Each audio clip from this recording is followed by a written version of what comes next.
côté, et qu'ils ont tué ce jour-là 3000 hommes. Moshe, Aaron et les enfants de Lévi ont tué ce jour-là 3000 hommes qui shloshet alfeish, comme 3000 hommes. Ok, et après on est arrivé où? Oh. Vayashov Moshe el Hashem, tu l'as? Pasuk Lamed Aleph, Perek Lamed Bet. Pourquoi tu m'as dit Lamed Bet?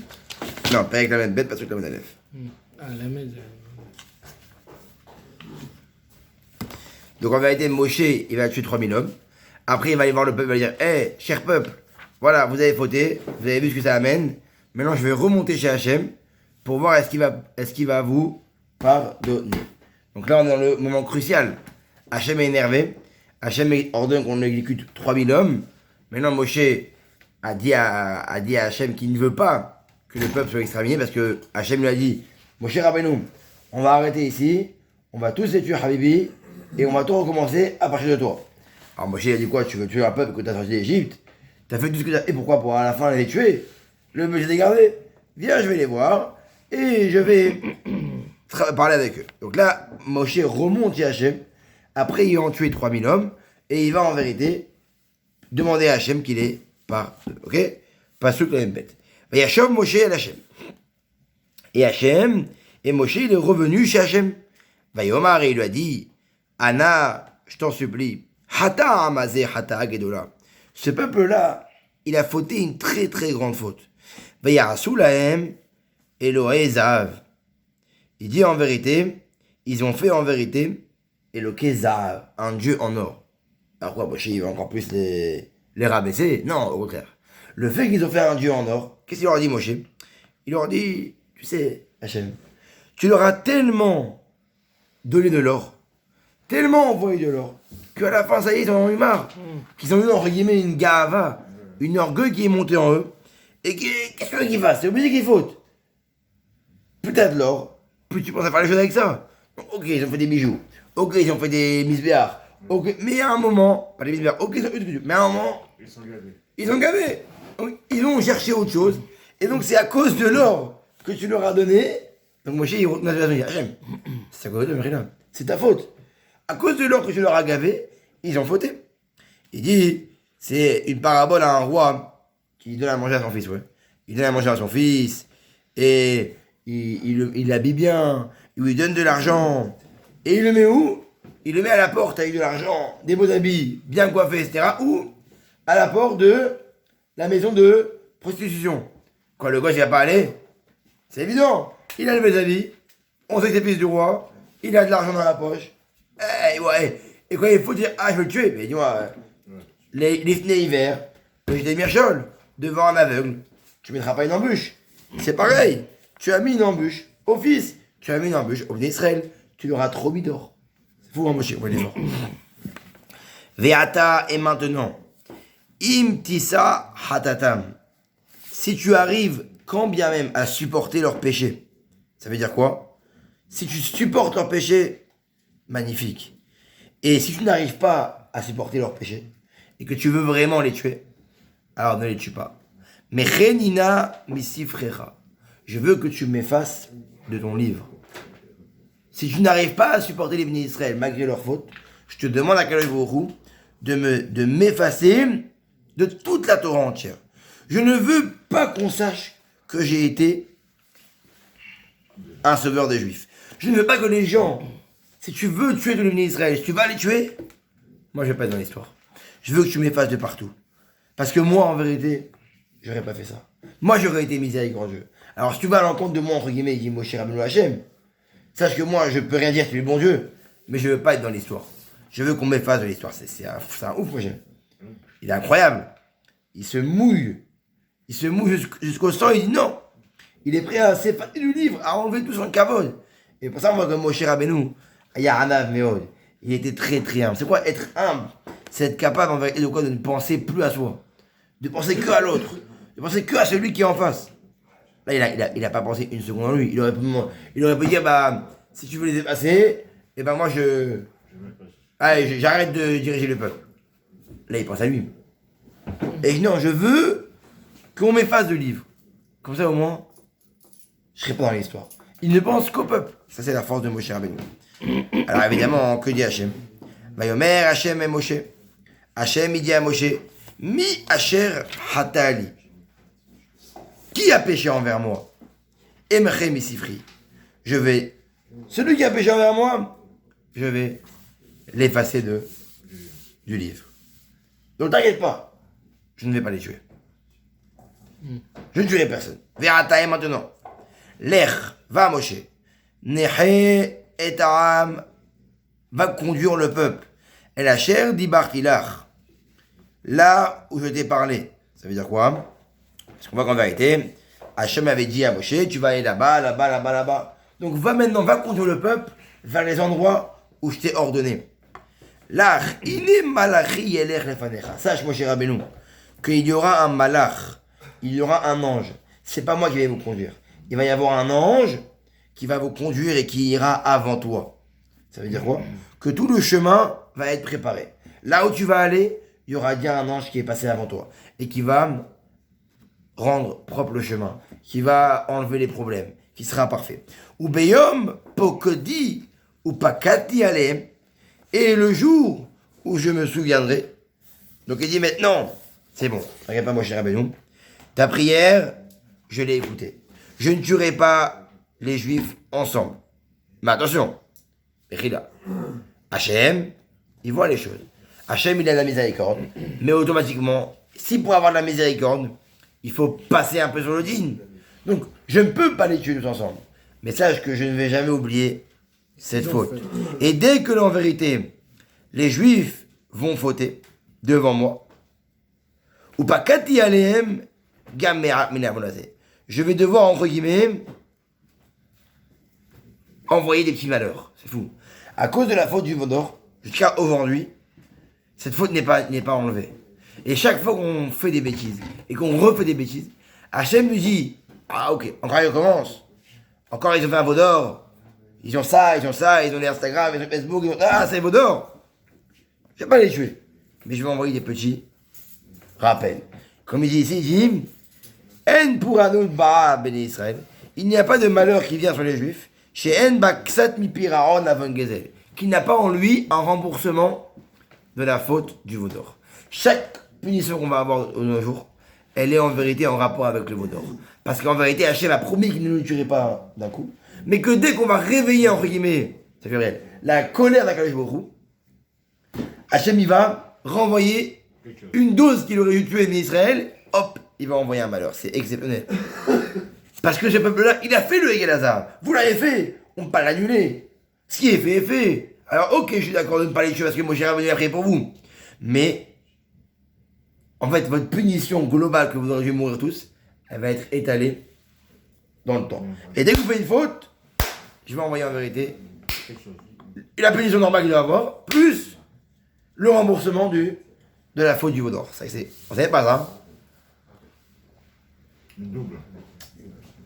Eh bien, en vérité, quand on fait des fautes, non seulement on réveille la justice divine par rapport à la faute qu'on fait, mais en plus on réveille quoi? La justice divine par rapport aux fautes du Vaudor qu'on a fait. C'est dur. Ok, maintenant on avance. D'abord Hachem et Moshe, et Hachem parla à Moshe, Lech, va, monte, allez miser, monte de là-bas. Ata, à toi, Ve'am, le peuple, Asher Elita Meret Misraïm, que je vous ai fait monter d'Égypte. Et la arrête, allez vers la terre, Hachanishbat, il est Avraham, Yitzhak ou Yaakov. La terre que j'ai promis à Avraham, Yitzhak, Yaakov. C'est quoi la terre? Quelle terre on parle, Yohan? L'Algérie? Aïe! Donc on dit, va et monte. Pourquoi on monte? Parce qu'il faut savoir que Eretz Israël, c'est une terre qui est très haute. C'est la plus haute des terres par rapport à toutes les terres. Donc pour ça, il dit, monte, va Eretz Israël. Veshalarti lepanecha malach. Et je vais envoyer devant toi un ange. Vegerashti, et je vais dégager. Et à Kenaani, les gens qui habitent en Kenaan déjà. À Emory, les Emory là-bas, les Chichi, les Pérézi, Yachivi et aussi, c'est quoi? Il y avait 6 peuples qui habitaient déjà en Eretz Israël, ouais. Ok? Non, Vegerashti, c'est quoi? Vegerashti, c'est quoi? C'est que je vais. Chasserait. Non, pas vraiment. Ouais, il va chasser. En vérité, il y avait 6 peuples, ok? Vea Girgashi. C'est qui le Girgashi? C'est le 7e peuple. Normalement, il y avait 7 peuples en Israël. 6, Hachem va devoir le dégager. Leur met une pression. Mais un qui s'appelle le Girgashi, lui, il s'est barré direct. Il a pas eu, il a dit, c'est le petit poussé. Il a dit, oui, Il a eu peur. grosse barre. Pas. Ok? C'est intelligent. El Eretz, et vous allez monter. El Eretz, Zavat, Chalav, Vache, vers une terre qui est en vérité de miel et de lait. Kilo et les Bekirbecha. Car, en vérité, c'est pas moi qui vais monter avec vous. C'est un ange qui va monter avant vous. Qui am kesheoref ata. Car toi, vous êtes un peuple qui est kesheoref. À la nuque dure. Donc, moi, je ne veux plus vous accompagner, Mechila. J'ai peur qu'en chemin, quand vous accompagne Hachem, vous allez encore faire des bêtises, et je vais encore plus m'énerver. Déjà, je me suis calmé, et qui va vous envoyer? Un ange. Je vais vous envoyer un ange qui va vous diriger. Parce que moi, je ne peux pas. J'ai peur que vous vous m'énervez encore. Et j'ai peur de vous vraiment vous tuer. C'est qui cet ange? C'est ouf ça. Aucune idée. C'est Israël, Michael? On verra. J'ai aucune idée d'elle. Vaishma et Adavar Le peuple est content de monter en Eretz Israël. Mais ça veut dire qu'en vérité, il n'y avait pas la Shrina. Il n'y avait pas la providence divine avec eux. C'est qu'un malheur qui les accompagnait. Donc c'est une mauvaise nouvelle. Vaïtabelou. Ils se sont endeuillés. Velo Chatou, Ish Edio Alav. Et on voit qu'en vérité, le peuple, il n'a pas mis ses bijoux sur lui. Il n'a pas mis ses ornements. Ils étaient tous habillés, comme on dit, un peu en mode... Voilà, parce que quand ils faisaient la guerre, ils mettaient les couronnes. Ça, ils n'ont pas mis. Là, c'était le jour où ils ont appris qu'il n'y avait pas avoir de Shrina. Il n'y avait pas avoir de providence divine. Et ils se sont vraiment attristés et endeuillés. Vayomer Hachem et Moshe. Et Hachem dit à Moshe, et mort les bénis Israël. Parle aux bénis Israël. Et dis-leur, atem vous, am kesheorefu. Vous êtes un peuple à la nuque dure. Rega echad. Et les bekabecha. Oh. Mais, pourquoi vous pleurez? Si je monte avec vous et vous faites des bêtises, alors après vous allez me recrier encore. Pourquoi tu veux le tuer? Non. C'est mieux. C'est mieux que j'envoie un malach. Ne prenez pas mal ce que je dis. C'est pour votre bien. C'est gentiment que je le fais parce que je veux pas encore une fois redevoir négocier avec Moshe Rabbeinu pas vous tuer. Ve'ata orel yichem alecha. Mettez vos beaux habits. Mettez vos beaux habits. N'ayez pas peur. Ok? Non, Mechila. Enlevez vos ornements. N'ayez pas peur. Ve'aidera ma'aselecha. Et je saurai ce que je vais faire. T'inquiète pas. Ah, c'est-à-dire on m'a dit, il leur demande d'enlever leurs ornements. C'est à peu près la première punition. Vous n'allez pas mettre des choses pour la guerre. Vous allez être nus. C'est la première punition. Et après, avec le remboursement d'autres fautes qu'on verra après, Hachem, il saura quoi faire avec vous. Et on va dire Hachem, il commence bien un peu à les punir. En vérité, il est comme ça. Hachem s'écarte d'eux. Il doit les punir. Il va les punir en distorsion, en différé. Mais attention, le but c'est quoi? C'est qu'Hachem revient avec les bénis Israël. Il les raccompagne plus tard en Israël. Donc qu'est-ce qu'il fait? Pour en vérité pouvoir revenir vers eux plus tard, il doit déjà, entre guillemets, casser, entre guillemets, tout ce qui ne va pas entre eux. Donc il est puni. Et alors, il voit si vraiment c'est un peuple qui a changé. C'est un peuple qui veut avancer. C'est obligé. Dans la vie, Hachem doit s'écarter de toi un petit peu pour en vérité voir est-ce que... Jusqu'où tu vas? Non, est-ce que, en vérité, tu l'aimes. Même qu'il n'est pas là. Et voir est-ce que tu es fiable ou tu es toujours le même. C'est important, c'est beau ça. Des fois, les gens, et c'est toujours ça. Des fois, les gens, quand ils rentrent dans la Torah, quand ils font une bonne chose, c'est là qu'ils prennent des coups. Ou ils ont pas des agrès beaucoup. Mais c'est fait exprès. Si on te donne l'aide dès le début, on ne pourra pas voir si c'est un même véritable. Mais si vraiment tu dois mériter l'aide, il faut la mériter. Comment on la mérite? En montrant à Hachem que tu es une personne fiable, tu es une personne de confiance et qui peut te faire confiance. Vaïtnatselu Béné Israël. Et les fils d'Israël se dépouillèrent. Donc ils ont enlevé tout leur ornement, tout leur habit de bataillon. Où ils ont fait ça? Mais à Chorev, depuis le mont Chorev, qui était à côté du mont Sinaï. Très bien. Où Moshe Yikach et Ahel. Maintenant, Moshe, il a pris la tente. Venatalo michutz hamachane. Et lui, il s'est planté une tente loin du camp. Aheg milachane. Et il a éloigné de la tente, ok? Ok? De 2000 amot, ça veut dire de 1000 mètres. Il a éloigné la tente de 1000 mètres. Vekaralo, et il a appelé, ok? Ohel Moed. Le Ohel Moed. La tente de demande de ceux qui voulaient apprendre la Torah. C'était en guillemets le nouveau Beth Amidrash. Il a fait une tente spéciale à 1000 mètres du camp pour au moins être éloigné des bêtises s'il y a des bêtises. Et là-bas, tous ceux qui voudront venir demander la Torah, ils iront là-bas.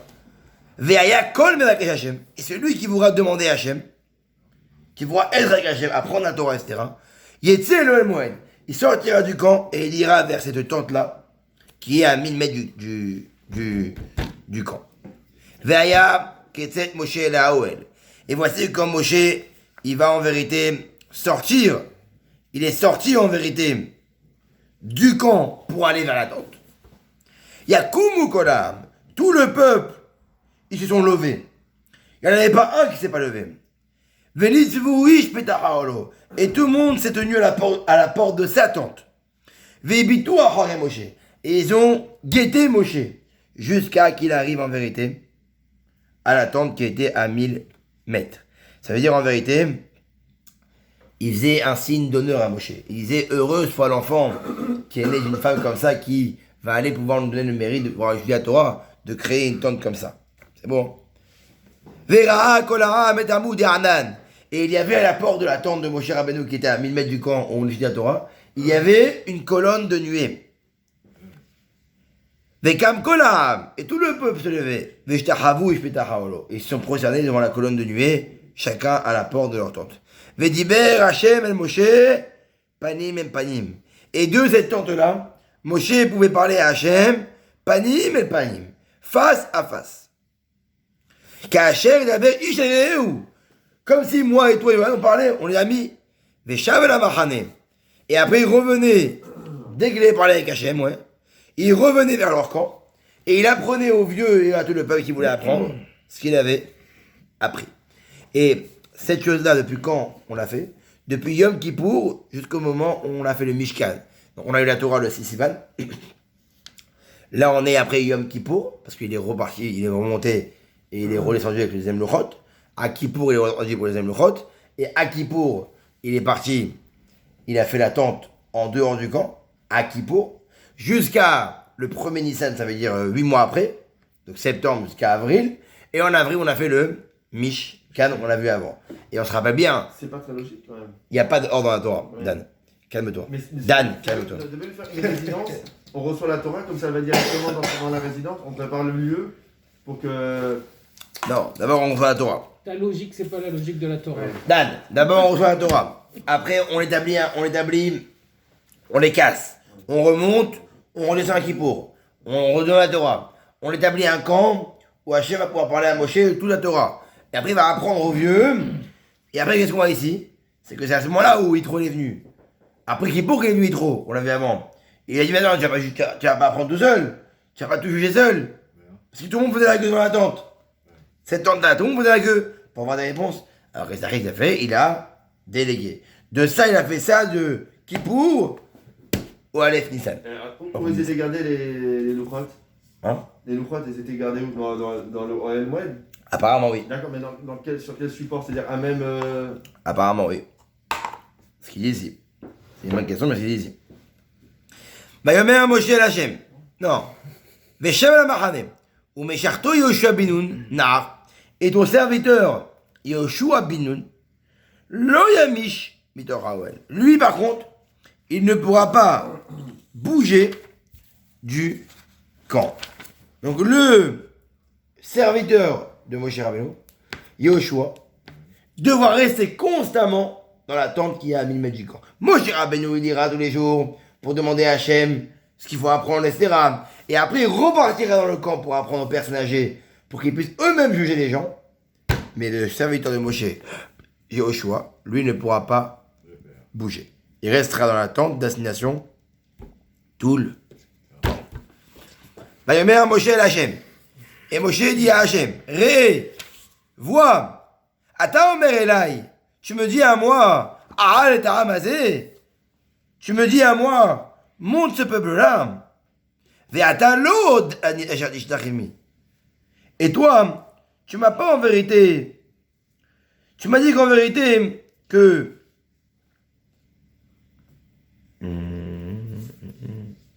Ah. 2 secondes. C'est ça. En vérité, Hachem, Moshe Rabbeinu, il demande à Hachem la récompense de ce que Hachem lui a promis depuis longtemps. Tu m'as promis à moi que si je montrais Israël, il y aurait une promesse. S'il te plaît, donne-moi le chemin et dis-moi où je dois aller pour aller voir le peuple d'Israël et aller en terre d'Israël. S'il te plaît. Vayomar, Panay Elechu, Hachem lui dit, Panay Elechu, Vanichodilach. Ma face ira. Ça veut dire en vérité, ça y est, à partir de maintenant, il n'y a plus d'ange. C'est moi qui va revenir et je vais vous conduire. Et Moshe Rabbeinu pourra un peu être entre guillemets au repos. Il n'aura pas besoin de suivre l'ange. Maintenant Hachem, il va directement les guider. Donc ils ont fait l'attente et après Hachem a dit. Vayomer Elav, il lui a dit, Imem panecha olechin. Si ta face, à Moshe il dit, à Hachem, si toi en vérité, tu ne veux pas venir avec nous, t'as nous miser. Alors, laisse-nous ici, on est très bien ici. Soit Hachem, tu viens avec nous et on monte, on avance, soit laisse tomber. On veut plus de malach, on veut plus d'ange, on veut toi, Habibi. Ou bah mais, il va d'ailleurs faux. Maintenant, il dit à Hachem, qu'est-ce que tu veux que j'ai comme récompense, moi, Moshe Rabbeinu, qui a guidé le peuple? La seule récompense que je vais avoir, c'est quoi? C'est que tu nous guides. Donc Hachem, s'il te plaît, guide-nous. Qui m'a tatichem benecha. Comment on va savoir que je l'ai trouvé à tes yeux? Ani alobeatecha emanu. Si je vois que tu nous accompagnes Hachem, là je comprends en vérité. Moi, Moshe Rabbeinu, j'ai bien trouvé grâce à tes yeux. Mais si je me laisse avec un malach, ça veut dire que moi, Moshe, je n'ai rien. J'ai rien fait pour toi. Donc je veux que en vérité, je me montre que je mérite des récompenses. Donc je veux que tu me récompenses. Mais encore une fois, Moshe Rabbeinu, tout son but c'est quoi? C'est que le peuple soit accompagné par Hachem lui-même, par un ange. Il s'en fout lui de la récompense. Il s'en fout lui qu'en vérité. Mais en vérité, ce qui est beau, c'est qu'il fait un peu de chantage avec Hachem. Il lui dit, hé, tu m'as promis une récompense. Ben vas-y, allez, accompagnez-nous. Arrête ton malach là. Moi, je veux être accompagné. Mère Hachem et Moshe. Et Hachem dit à Moshe, Gam et Adava Azeh. Moshe Rabbeinu était un bon commercial. Même cette chose-là que tu m'as dit, eh ben, et je vais la faire, je n'ai pas le choix. Car tu as trouvé grâce à mes yeux, et toi je te connais par ton nom. Tu es un homme de confiance. Alors il dit quoi ici? Il dit, parce que Moshe Rabbeinu, il a aussi demandé à Hachem, mis à part le fait que Hachem vienne être en providence divine avec les ministres, il a demandé que Hachem Yohan ne va plus résider avec les peuples non juifs. Et Hachem lui dit, ça je vais les faire. Et il dit quoi? Il dit en vérité que c'est par rapport à Bilam, que Bilam qui va maudire les Israël plus tard, lui-même, il ne pourra pas avoir la providence divine avec lui. Pour ça, à la fin, il va bénir les Juifs au lieu de les maudire. Vayomar, et il me dit, Are Nina et Kivodecha. Et là, Hachem, Moshe, il dit à Kadosh Baruch Hu, il lui dit, rien à voir avec maintenant. C'est bon, ok, j'ai un mérite, tu vas nous accompagner. Maintenant, j'ai une autre demande. Moshe, il voit que c'est le moment. Dans la vie, quand tu es chez le banquier, tu vois qu'il était à côté d'un million, demande-lui 2 millions. Si ça passe. Ça passe, ça va pas, tu restes à 1 million. Tu paies rien. Quand il y a un moment dans la vie, arrête, rate seul, un moment de... Ne dis pas, on verra demain, peut-être le banquier sera là. Non, allez. Le banquier, il est chaud, t'as un ramassage énorme. Vas-y, envoie la cam. Prends ce que tu peux prendre, tu prends. C'est un grand clé dans la vie, ça. On a vu ça avant que... Faut toujours prendre ce qui est, parce qu'on ne sait pas de quoi il fait le lendemain. On l'a vu dans la paracha dans Bereshit, je sais plus où. Et qu'est-ce qu'il demande à Hachem? Moshe, il lui demande à Hachem de lui montrer. Non, Moshe demande à Hachem de lui montrer sa face. Hachem veut voir, entre guillemets, Akadosh Baruch Hu. Il veut le voir. Vayomer, et il lui dit, Ani avir kotuvi al panecha. Alors, Hachem, Moshe, il veut voir la face d'Akadosh Baruch Hu. Hachem lui dit, je vais aussi te faire remplir cette demande-là. Quoi qu'il arrive, l'heure est arrivée qu'il faut que tu me vois. Ça y est. Et tu vas voir qu'en vérité, je vais te montrer, et je vais en vérité... Mais après, s'il montre sa face... Non, il va lui apprendre en vérité le Seder à Tfila. Ah. L'ordre de la Tfila, quand il va passer sur le Hatsour, sur la tête de la montagne, et quand tu seras au nord de la grotte, dans la montagne, je vais là-bas t'apprendre tout. Vekarati Beshem Hashem. Et là-bas, je vais t'apprendre toutes les demandes de miséricorde. Que là-bas, c'est avec ça que les ministres vont avoir le mérite de pouvoir être sauvés. Je vais t'apprendre aussi les 13 attributs divins. Et quand ils vont me rappeler tous les jours l'attribut divin, moi je vais les pardonner. Donc je vais t'apprendre tout ça. Verhanoti et Asher Ahon. Et toutes les fois les Juifs voudront me demander miséricorde, ils pourront demander. Veichamti et Asher Achem. Et celui qui veut en vérité avoir la miséricorde, je lui permettrai de demander la miséricorde. Donc un homme, à partir de ce moment-là, on pouvait demander à Hachem des demandes. Mayomer, il a dit, l'autre par contre, tu pourras pas voir ma face. Je pourrais pas te montrer ma face, pourquoi? Qui lo irani Adam vahai. Parce que tu es un humain, je suis un divin. Si tu vois ma face, tu ne pourras pas vivre, tu vas mourir. Mayomer Hachem, et Hachem il dit, Ine makom iti. Voici, je te montre l'endroit. Venitzavta là-dessous. Tu vas te tenir sur le rocher. Veaya ba'avor kevodi. Et voici que quand je vais passer ma miséricorde devant ce rocher-là, toi, qu'est-ce que tu vas faire? Vesakoti kapai. Je te couvrirai de ma paume jusqu'à que je sois passé. Veaseroti et kapai. Et je retirerai ma paume. Et tu verras ce qui est derrière moi. Tu vas voir, entre guillemets, ma nuque. Mais ma face, tu ne pourras pas voir. Donc en vérité, Hachem, il va montrer à Moshe Rabbeinu, quoi? Le yad du... Le yad et tefillin, le nœud et tefillin directement. Mais